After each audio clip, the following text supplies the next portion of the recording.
continue d'examiner l'état de notre économie. Si le pays est moins dépendant qu'on aurait pu le croire des matières premières, c'est beaucoup grâce à la multiplication d'entreprises qui innovent et qui œuvrent dans des secteurs très pointus, mais aux quatre coins de la planète. C'est le cas d'une société montréalaise, Lumenpulse, qui s'impose de plus en plus comme un leader mondial dans le domaine de l'éclairage. Maxence Bilodeau. Le jour, tous les édifices sont gris. La nuit, certains se distinguent parce qu'ils sont illuminés et en couleur. Une tour à Calgary, un stade à Vancouver, partout au pays, des édifices et espaces publics prennent vie grâce à la lumière. Croix du Mont-Royal, Tour de l'Horloge, Casino de Montréal, Musée d'art contemporain, Maison symphonique. Ils ont tous en commun d'avoir un système d'éclairage conçu et assemblé à Montréal, chez Lumenpulse. Il y a un engouement définitif au niveau de la mise en lumière urbaine, c'est clair. Quand il y a une nouvelle place publique, on a envie d'y aller. Quand il y a un spectacle qui arrive en ville, on a envie d'y aller. Quand on met en lumière nos lieux nocturnes, bien, on a envie d'aller s'y promener le soir. Dans ces locaux du quartier Griffintown à Montréal, Lumenpulse assemble des systèmes d'éclairage qui n'existaient pas il y a 10 ans. Ce sont des lumières faites avec des diodes électroluminescentes, les DEL. La nouveauté, c'est que ces diodes sont maintenant assez puissantes pour éclairer des édifices entiers.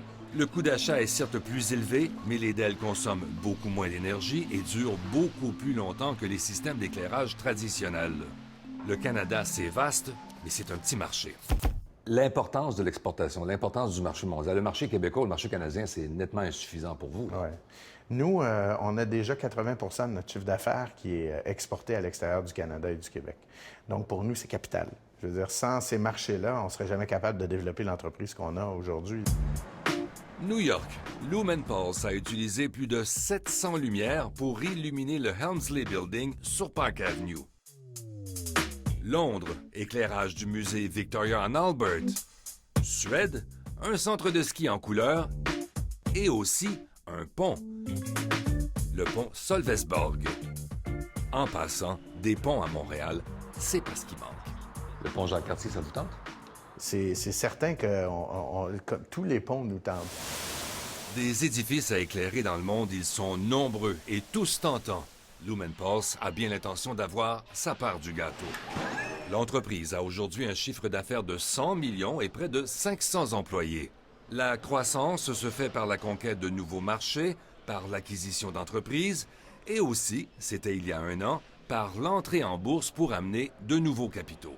C'est vraiment un véhicule de financement accéléré. C'est la capacité d'avoir une monnaie d'échange lorsqu'on veut attirer du talent, lorsqu'on veut faire des acquisitions stratégiques.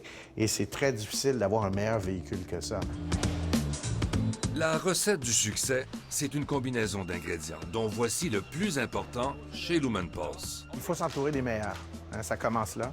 Ça prend beaucoup de rigueur pour réussir en affaires. Il faut avoir une vision, il faut comprendre où est-ce qu'on veut aller. Puis il faut surtout admettre qu'on ne peut pas y aller seul. Fait que ça prend les meilleurs. Il ne faut jamais lésiner sur les meilleurs talents. Les meilleurs talents. Voilà leur idée la plus lumineuse.